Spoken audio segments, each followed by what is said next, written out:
અંબાલાલભાઈ નમસ્કાર, આપનું સ્વાગત છે. જન્માષ્ટમીના દિવસે આજે મેઘમહેર તો થઈ, અડધા ગુજરાતની અંદર આજે વરસાદ વરસ્યો પણ ખરો, ક્યાંક ખાબક્યો પણ ખરો. હવે આવતીકાલે અને એના પછીના દિવસોમાં ક્યાં, કેવો અને કેમ વરસાદ રહેશે?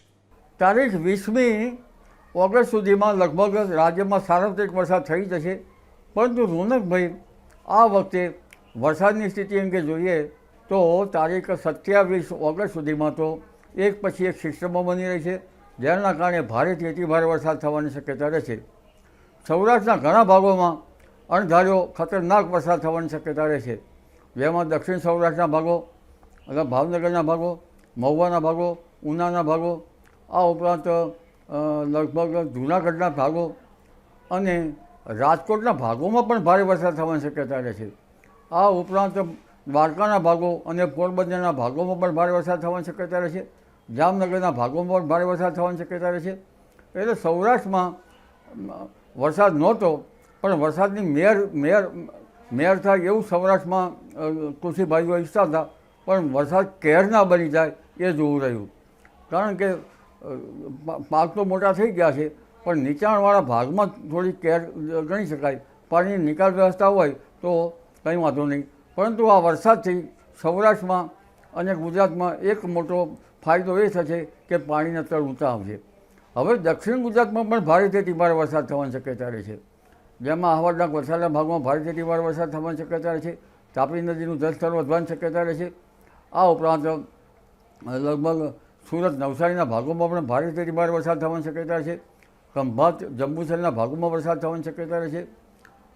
આ ઉપરાંત વડોદરાના ભાગોમાં ભારે વરસાદ થવાની શક્યતા રહે છે. મહીસાગરના ભાગોમાં ભારેથી અતિભારે વરસાદ થવાની શક્યતા રહે છે.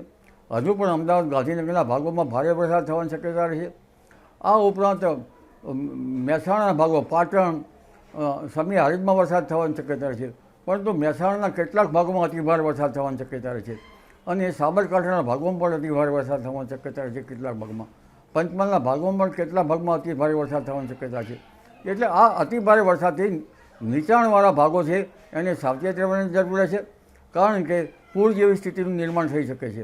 અંબાલાલ કાકા, કેટલો જરૂરી હતો આ વરસાદ ખેતી માટે? કેટલો જરૂરી હતો? અરે આ વરસાદનું પાણી તો અમૃત તુલ્ય ગણાય છે.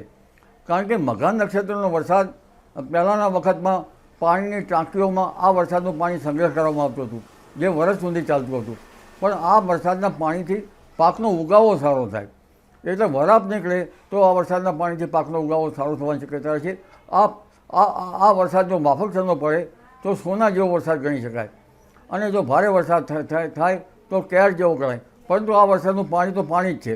રોનકભાઈ, અંબાલાલભાઈ, કયા કયા વિસ્તારના ખેડૂતો આ વરસાદની રાહ જોઈ રહ્યા હતા કે વરસાદ જન્માષ્ટમી સુધીમાં પડી જાય તો સારું? કયા કયા વિસ્તારના ખેડૂતો રાહ જોઈ રહ્યા હતા એમનો પાક બચે, સમયસર વરસાદ પડે તે માટે? ખેડૂતો વરસાદની રાહ જોઈ રહ્યા હતા. ખેડૂતોના લગભગ જીવ પડી કે બંધાયો હતો. અને આપને અને મને અને સર્વ જગતને આનંદ થશે, કારણ કે ખેતી જે છે એ કરવી અઘરી છે. અને ખેતીમાં પશુપાલનનો પૂરક વ્યવસાય હોય તો ખેતી ચાલે. એકલી ખેતીમાં પરવડે તેમ નથી. એટલે ખેડૂત ભાઈઓ, જેને જમીન સાચી હોય ને બાબત સારી છે, પણ ટૂંકી જમીનવાળાને કેવી રીતે પૂરું કરવું? એટલે ખેડૂત ભાઈઓ જે ખેતીની જે ચાતક નજરે રાહ જોઈ રહ્યા હતા, તે મેઘ સવારી મઘા નક્ષત્રમાં આવેલ છે. એટલે જ રોનકભાઈ સારું છે. અંબાલાલભાઈ, કેમ કે વરસાદ ખેંચાયો હતો, 20-25 દિવસ બાદ પડ્યો છે, આ સંજોગોમાં શું વરસાદમાં વિલંબ થયો કે પછી સમયસર વરસાદ પડ્યો અને ખેતીને જીવનદાન મળી ગયું, પાકને જીવનદાન મળી ગયું? પાક જ્યાં મુરઝાતો હતો ત્યાં વચમાં ઝાપટા થોડા પડ્યા હતા, એટલે નવજીવન જેવું હતું. પણ જે સંપૂર્ણ પાક જે એકદમ મુરઝાઈ જતો હતો તેને ઘણું જીવનદાન મળ્યું. અને હવે એનો મઘા નક્ષત્રના પાણીથી એનો ગ્રોથ બરાબર થવાનો શક્યતા રહે છે.